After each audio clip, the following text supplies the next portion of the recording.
लगभग एक दशक से नए बस स्टैंड की राह ताक रहे हमीरपुर जिला के लोगों को अभी और इंतजार करना पड़ेगा। धूमल सरकार में शिलान्यास के बाद अभी तक पक्का बरो बाईपास पर प्रस्तावित नए बस स्टैंड के निर्माण में एक भी ईंट नहीं लग पाई है। वर्तमान भाजपा सरकार इस दिशा में आगे नहीं बढ़ पाई है। बस स्टैंड के निर्माण के सवाल पर हमीरपुर पहुंचे परिवहन मंत्री बिक्रम सिंह ने जल्द से जल्द बस स्टैंड निर्माण की प्रक्रिया को आगे बढ़ाने की बात कही है। सवाल के जवाब में परिवहन मंत्री बिक्रम सिंह ने कहा कि बस स्टैंड निर्माण को अलग अलग मोड़ पर बनाने और जमीन को लेकर असमंजस था। अब पीपी मोड़ पर निर्माण को लेकर अंतिम निर्णय किया गया है। मंत्री ने माना कि समय कम है, लेकिन इस दिशा में सरकार प्रयास कर रही है। वहीं उद्योग मंत्री एवं परिवहन मंत्री बिक्रम सिंह ठाकुर ने सीएम जयराम ठाकुर द्वारा एचआरटीसी की बसों में महिलाओं को 50% किराए में छूट देने के फैसले का स्वागत किया है। उन्होंने कहा कि प्रदेश के सीएम जयराम ठाकुर ने जो फैसला लिया है उसको धरातल पर उतारने का पूरा काम किया जाएगा। वहीं उद्योग मंत्री बिक्रम सिंह ठाकुर ने कहा कि हिमाचल प्रदेश में आम आदमी पार्टी का कोई वजूद नहीं है। आम आदमी पार्टी के हिमाचल में पाम लगना संभव नहीं है। उन्होंने कहा कि हर पार्टी अपनी विचारधारा को आगे बढ़ाने के लिए हर संभव प्रयास करती है, लेकिन हर पार्टी के अपने अपने निर्णय होते हैं। बिक्रम सिंह ठाकुर ने कहा कि बीजेपी अंतिम पंक्ति में खड़े हुए व्यक्ति को लाभ पहुंचाने के लिए काम करती है। आम आदमी पार्टी का अनुसरण नहीं करते। बीजेपी मानवीय दृष्टिकोण के तहत काम करती है।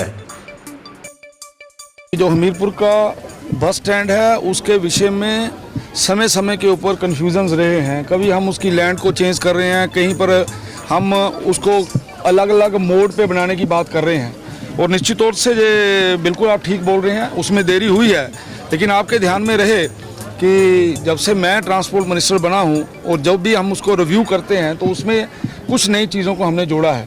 और मुझे ऐसा लगता है पीपी मोड के ऊपर मेरा ख्याल ये अंतिम निर्णय है कि उसको पीपी मोड के ऊपर बनाया जाएगा।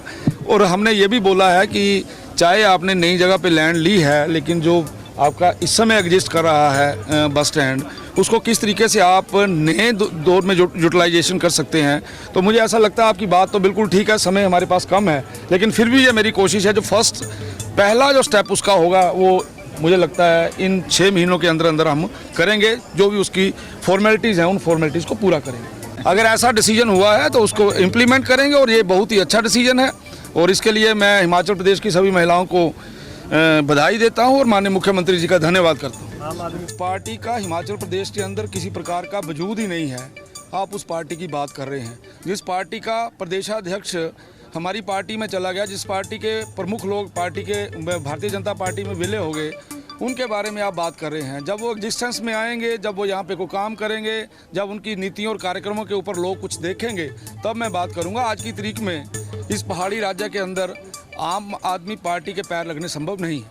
हर पार्टी अपनी विचारधारा को आगे बढ़ाने के लिए कई प्रकार के काम करती है, लेकिन मुझे ऐसा लगता है कि ये जो आप फ्री वाले विषय पर बोल रहे हैं वो उनका अपना होगा। हमारी पार्टी राष्ट्रीय स्तर पर जिस प्रकार के निर्णय लेती है हम उन्हीं के ऊपर इम्प्लीमेंटेशन करते हैं। हम आप पार्टी का अनुसरण नहीं करते हैं। हम गरीब गुरबत गांव में रहने वाले अंतिम व्यक्ति की चिंता करते हैं। हम इनकम टैक्स पेयर को किसी प्रकार की कोई छूट नहीं दे रहे। जिसके घर में 60 यूनिट से कम बिजली जलेगी, आप अंदाज़ा लगा सकते हैं कि वो उस घर की स्थिति क्या होगी। इसलिए हमने उनको राहत दी है, ना कि ये कोई एक बराबरी की एग्जाम्पल हमने फिट करने की कोशिश की है। महिलाओं के प्रति अगर मान सम्मान आदरणीय श्री जयराम ठाकुर जी ने दिया है तो इसमें कोई आप पार्टी का कोई लेना देना नहीं है। हम मानवीय दृष्टिकोण से काम करते हैं, जो हमें लगता है उसके ऊपर काम किया जाता है और उसको इम्प्लीमेंट किया जाता है।